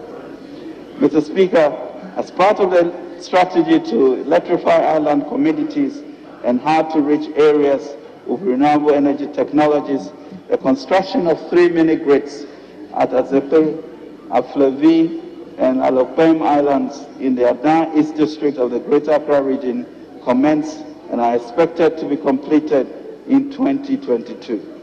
In addition, the government will construct 10 mini-grids in 10 island communities, as well as supply and install solar home systems in 20 island and lakeside communities in 2022. Mr. Speaker, on roads, we have found through this tax a reliable method of funding our roads. As at the end of September 2021, routine maintenance was carried out on 21,165 kilometers of the trunk road network, 6,265 kilometers of the feeder road network, and 2,937 kilometers of the urban road network. Mr. Speaker, development works progressed steadily on several major projects. The Pokwa interchange under the Accra Urban Transport Project, which involved the construction of a 4-tier interchange, the only one in Africa, construction of 12 kilometers of selected roads, segregated walkways, footbridges, underpasses, and drainage structures, was completed and commissioned on July 9, 2021. Major pipeline projects that are expected to take off in 2022 include Accra-Kumasi dualization, Kumasi South and Western Bypass, Kumasi Outer Ring Road, Mamfikoforidia Road, Oyibi Dodua Somenya Akuse Junction Road, Accra Outer Ring Road, Asuchari Junction Volleyball Bridge, Eastern Corridor Road, Solar Wa Road, construction of 5 interchanges in the Greater Kumasi metropolitan area, including Swame, Santase, Airport Runabout, and Oforikrom. Mr. Speaker, in addition, our public-private partnership program for the financing, construction, and management of road infrastructure has 3 projects at different stages of preparation. Accra-Tema Motorway PPP projects, the financing arrangements are being completed and construction will commence in 2022. Accra Cape Coast Takoradi PPP projects, the feasibility study is being finalized. The final feasibility study report will provide key inputs into the Abidjan-Lagos Corridor project. Mr. Speaker, the Ghana Infrastructure and Investment Fund, Mr. Speaker, will be looking at financing most of these PPP roads as government gives them support and have efficiency in its delivery. Mr. Speaker, for road safety, government in 2022 will increase and maintain traffic signals. In addition, road safety hazard sites are also expected to be created. This will be complemented with aggressive public education and enforcement of traffic regulations. Mr. Speaker, on security, in accordance with the Cybersecurity Act 2020 at 1038, the Cybersecurity Authority was officially inaugurated on 1st October 2021. With the passage of the Act, CSA will execute the various functions enshrined in the Act. Government will develop a critical information infrastructure database, government digitalization initiatives database, and as well develop and implement a cyber risk management framework. The Accra Initiative Secretariat was established during the year. The initiative is an effort of 5 ECOWAS member states, Ghana, Togo, Benin, Cote d'Ivoire, and Burkina Faso, at sharing intelligence to combat and counter terrorism and associated criminal activities. In 2022, government will continue with the retooling of the intelligence agencies, the military, and departments and agencies under the Ministry of Interior, especially the police, with modern tools and software for improved communication and enhanced intelligence collection and analysis, including an armada of drones to protect our borders. In addition, we will pursue a policy of expansion of surveillance capabilities through the installation of more CCTV cameras systems nationwide. Mr. Speaker, this budget is crucial for a sustained recovery and transformation to a Ghana beyond aid and an entrepreneurial nation. It requires a careful realignment and rebalancing of our needs, our wants, and aspirations as a nation. This will also require burden sharing and the promotion of an entrepreneurial culture. We have extensively engaged and built partnerships of trust for the implementation of the policies presented in this budget. Mr. Speaker, this budget has outlined the plans of His Excellency the President and his government to continue tackling the devastating impact of the pandemic on our economy and the fiscal impact on our debt sustainability efforts. We have committed to bold and credible revenue and expenditure measures to achieve a new and more sustainable macro-fiscal balance, a path of fiscal consolidation to ensure access to international capital markets, empower the private sector to expand and create jobs, an unprecedented and historic comprehensive 10 billion cedi initiative to improve access to finance skills and promote entrepreneurship amongst our youth and to support the private sector.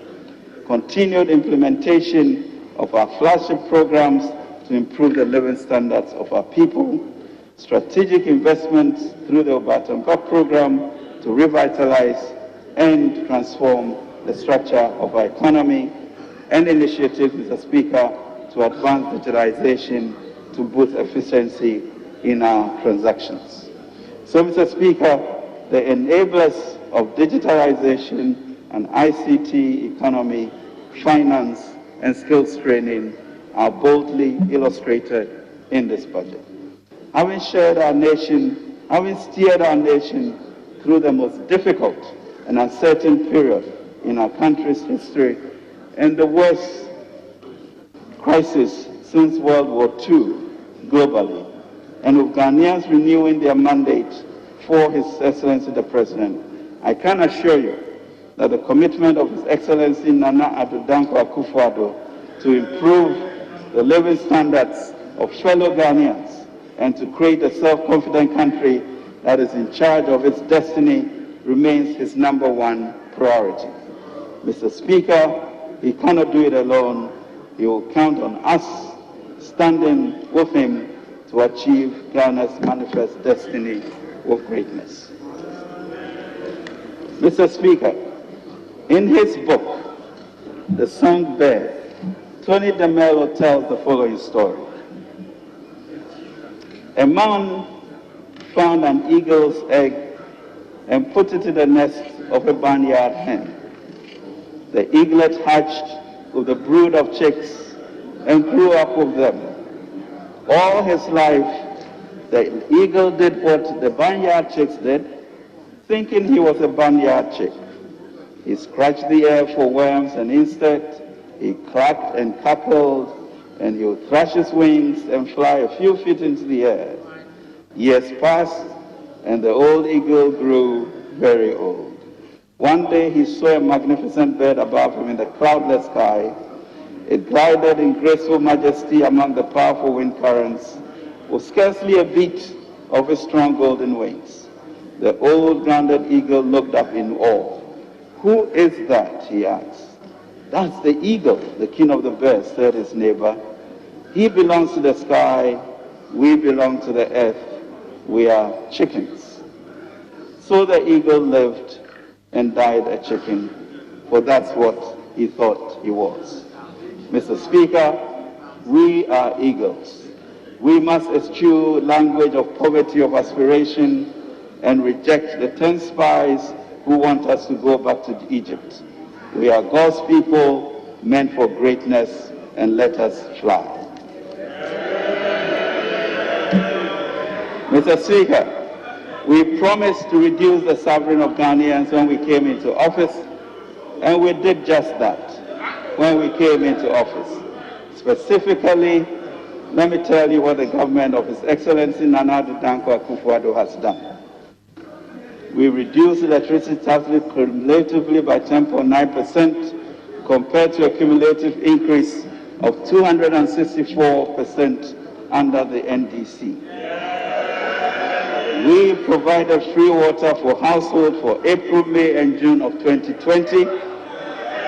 We doubled the capitation grant from 4.5 to 10 cedis. We established the Nation Builders Corps of 100,000 graduates to build the job skills of our graduates to be absorbed into the workforce. We created jobs and stopped the freeze on recruitment in the public sector. Over 295,000 people were recruited. We abolished fees for postgraduate medical training in Ghana. We increased the share of DSPF to persons with disabilities by 50%.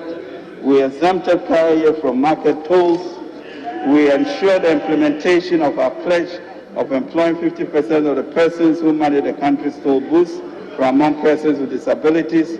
We expanded the LEAP by 150,000 beneficiaries.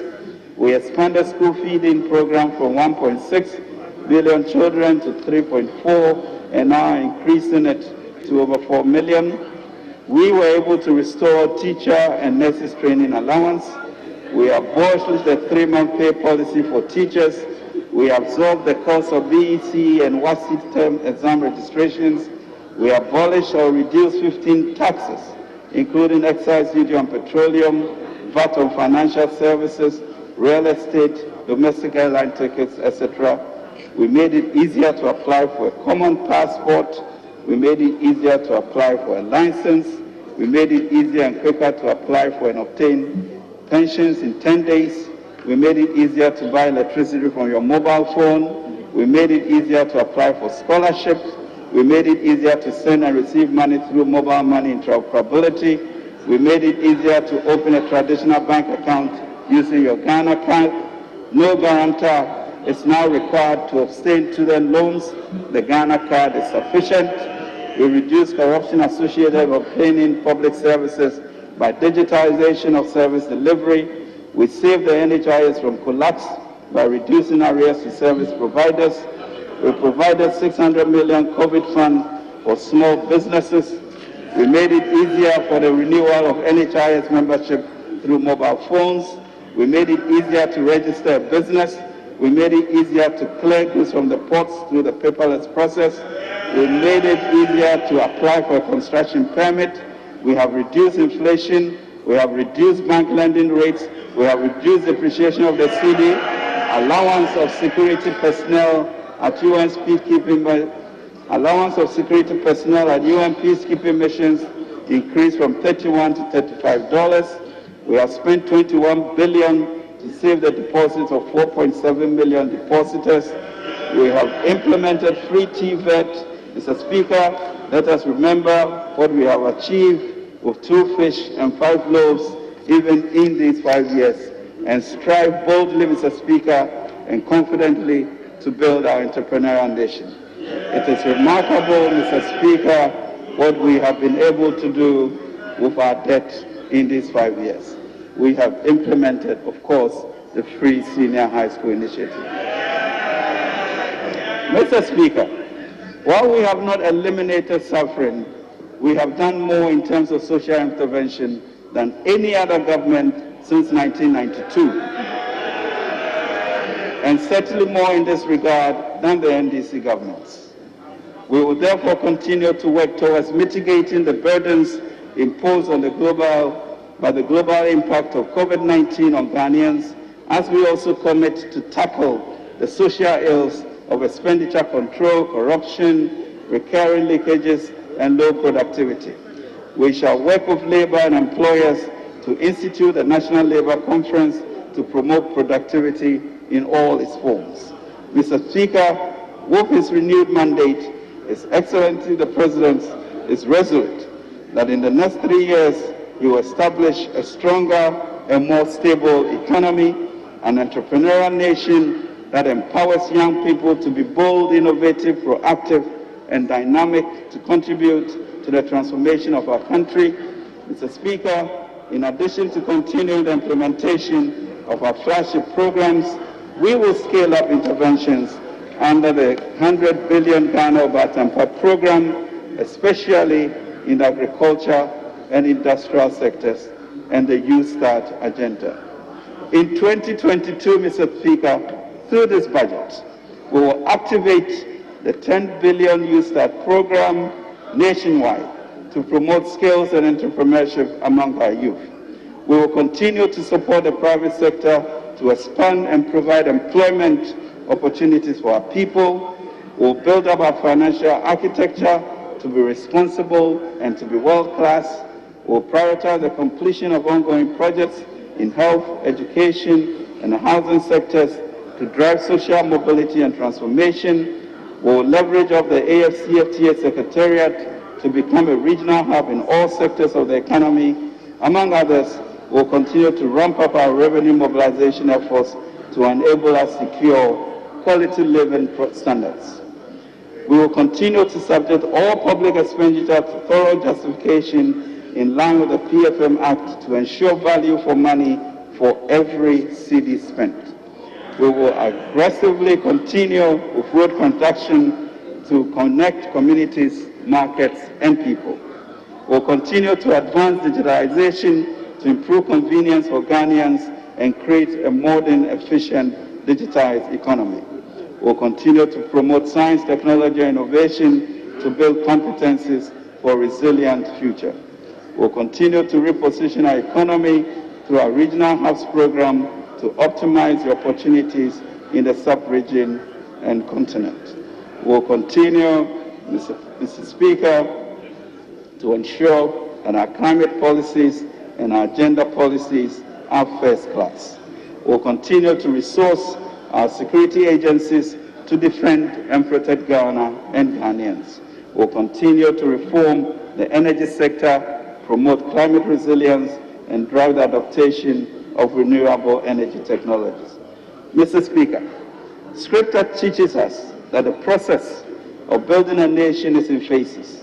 We learn from the story of the biblical Israel that life in the wilderness is very different from the promised land.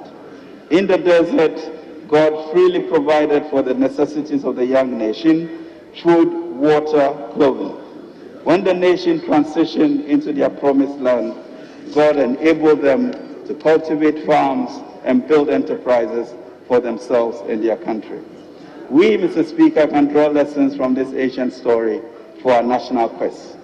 Building on the foundations laid by the earlier MPP government of President John Kufuor, the current MPP administration, under the bold and visionary leadership of President akufo-addo, has revamped our economy, enhanced social mobility, strengthened our democratic credentials, and illuminated the Black Star like no one else since independence. Today, we want to lead our young men and women to their promised land, an entrepreneurial nation of burden sharers. It is time to cross the Jordan, and as FDR said in his inaugural address, we have nothing to fear but fear itself. With the interventions we offer through this budget and with an understanding of burden sharing, we shall unleash a new cadre of entrepreneurs and nation builders. We want to thank this august House, Mr. Speaker, for the continuous support we have been receiving over the years.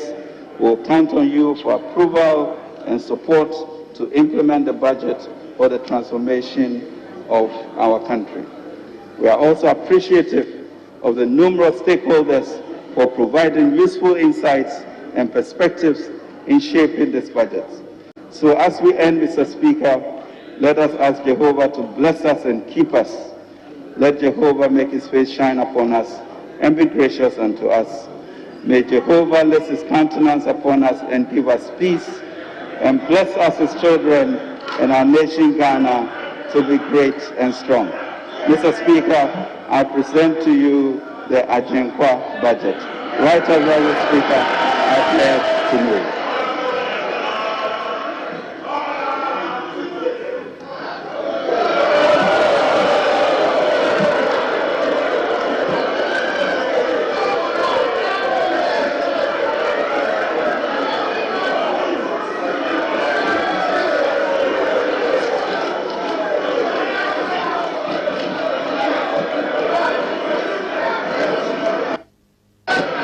Honourable members, order.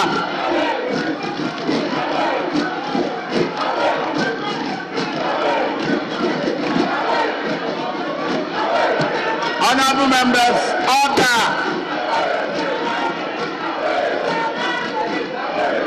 Honourable members, I'm going to start mentioning names. Order.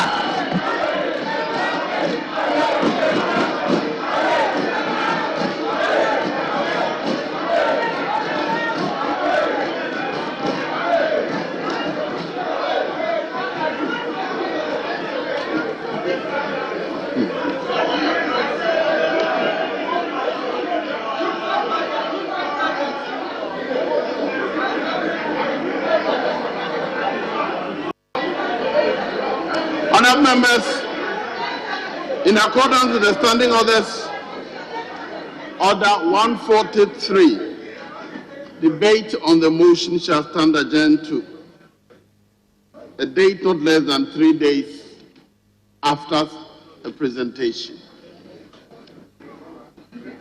I hereby direct that a part of the budget relating to the ministries and constitutional bodies shall stand committed respectively to the committees responsible for the subject matter, to which the heads of the estimates relate, for consideration and report in accordance with Order 144. Furthermore, any part of the budget relating to revenue, expenditure, shall stand committed to the Finance Committee in accordance with Order 140, sub 5. Yes, leaders of the House, any indication? Honourable Minority Leader.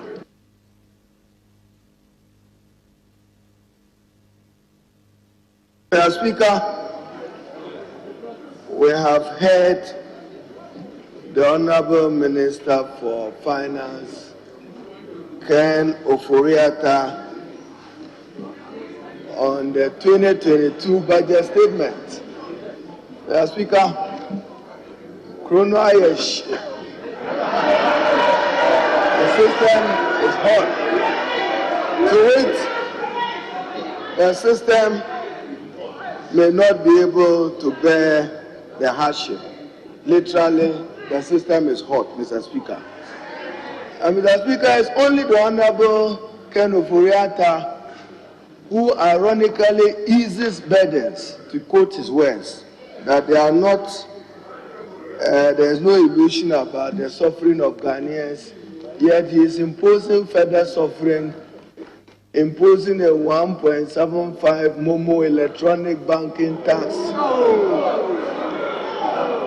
So it's only Ken Ofori-Atta who eases suffering with the imposition of new taxes targeted at 15 billion Ghana cedis within this period. But Mr. Speaker, with this promise of unsustainable debt, increased suffering and hardships beyond CST, communication service tax and VAT, is bringing in e-transaction levies that he will reverse the gains of financial inclusion. But Mr. Speaker, we are not in a haste to debate him.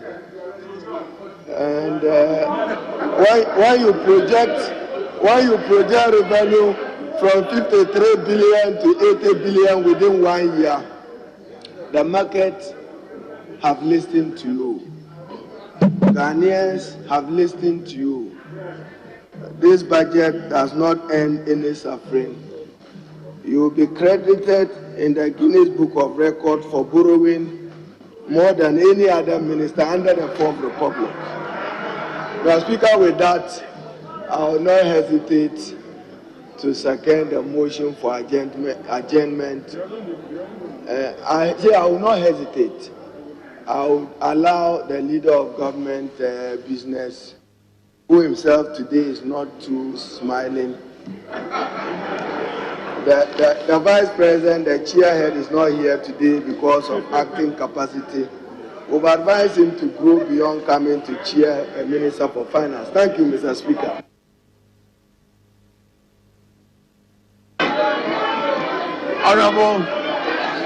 Honorable Majority Leader.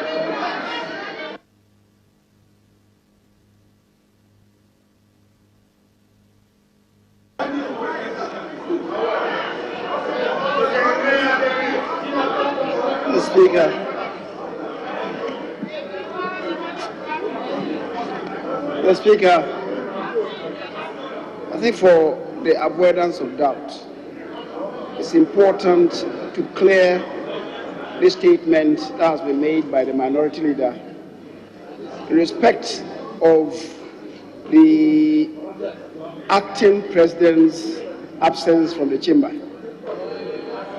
The vice president, as we do know, is the head of the economic management team.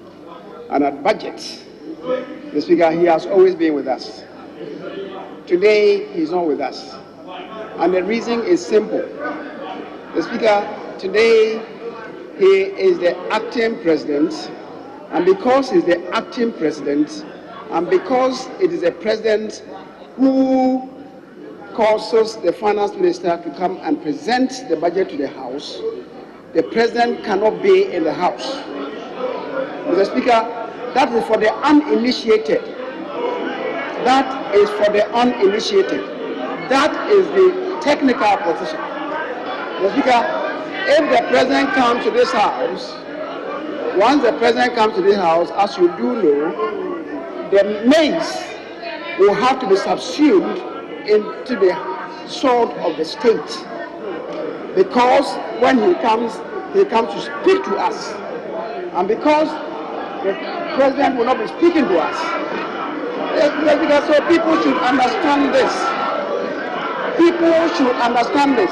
And for those of them who don't understand this simple thing, I'm sorry for them. It means they are not learned any parliamentary practice. Order. Honorable Member for Sojamine, I can see you conducting a choir.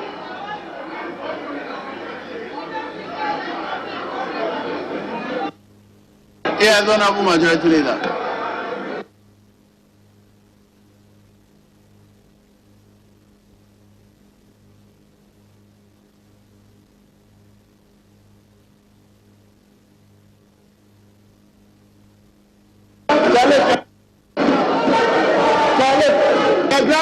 Baby mama.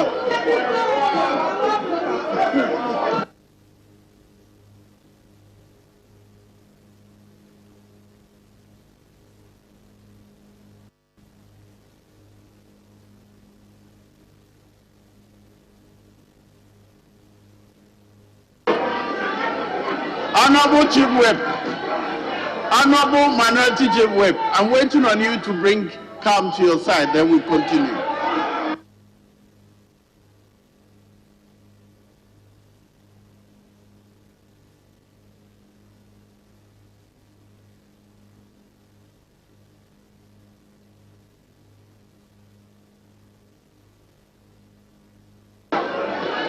Let me inform you.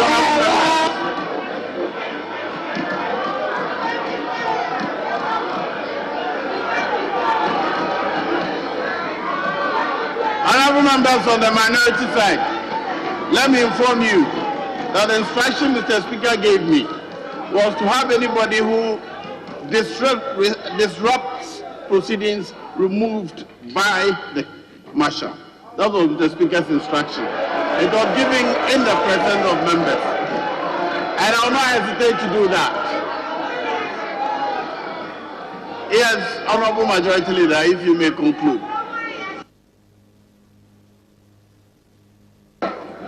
Why do they do that? Speaker, I believe the good people of this country will get to know that when the minority leader addresses this House, the majority side listens to him in silence. When the majority leader gets up to address the House, they elect not to listen. The good people of this country will learn. Mr. Speaker, in consonance with Order 140, Sub 3, as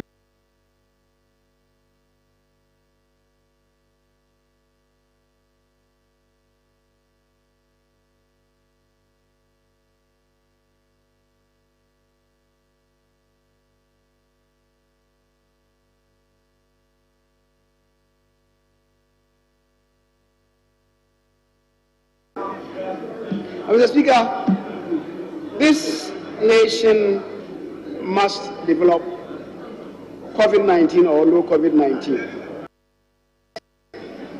Recognizably, COVID-19 has effected considerable devastation on the economy, and the economy is distressed. Business have collapsed, jobs have been lost, lives indeed have been lost. And yet, paradoxically, as you do know, a government is put in place not to explain away problems, but to solve the problems. The Speaker, that indeed is the purpose of what exercise the Minister for Finance has done today. This budget, the Speaker, is set to give this country a new beginning, a watershed budget that will mark a new beginning for us as a country, to break away from the past and give Ghanaians a new beginning. The Speaker, the many initiatives contained in the budget are clear for everybody to know. The Speaker, the Minister has not shied away from admitting that there are indeed downsides to our development agenda. The Speaker, for those of them who are asking what I'm debating, they should have asked the minority leader the same question. They should have asked the minority leader the same question. When you bring the fight, you will push the fight back to you. If you don't have the courage, don't initiate it. Yes, and you'll be crying like this. Crying like this. Mr. Speaker, so there are many initiatives, but as I indicated, the day for the debate hasn't yet dawned. I want to believe that on Tuesday, the 23rd of November, the House would brace itself to a very robust debate. And I believe that the truth would come out. Not propaganda. The truth will come out for Ghanaians to know. The Speaker,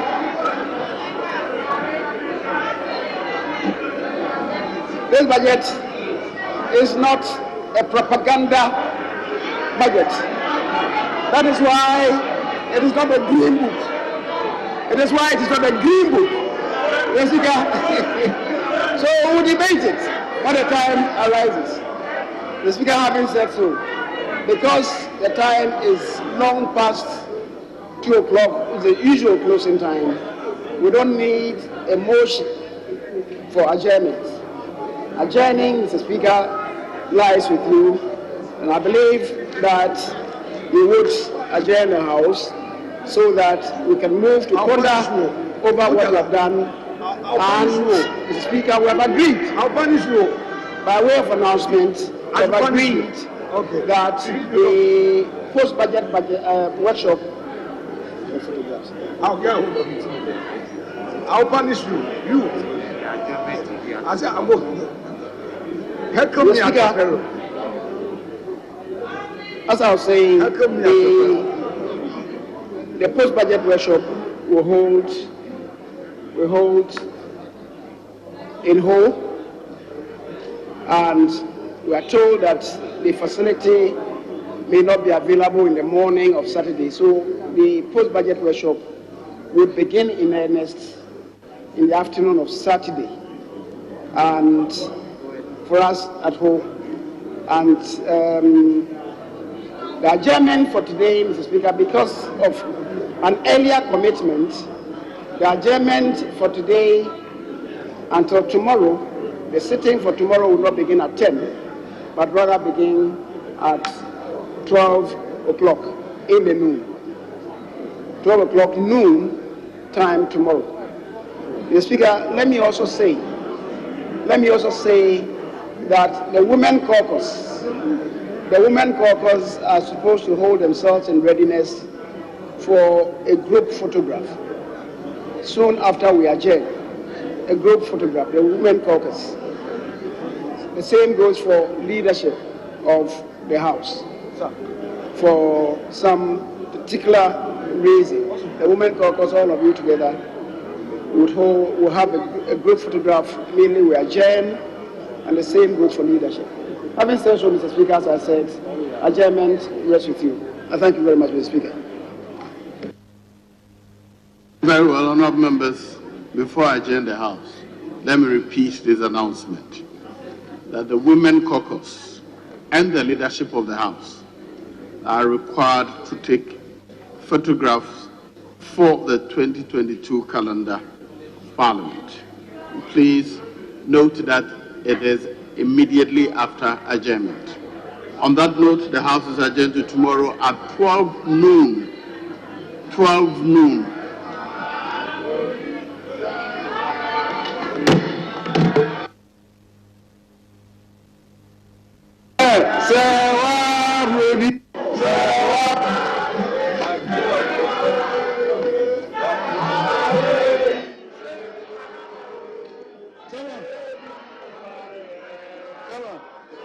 Come on.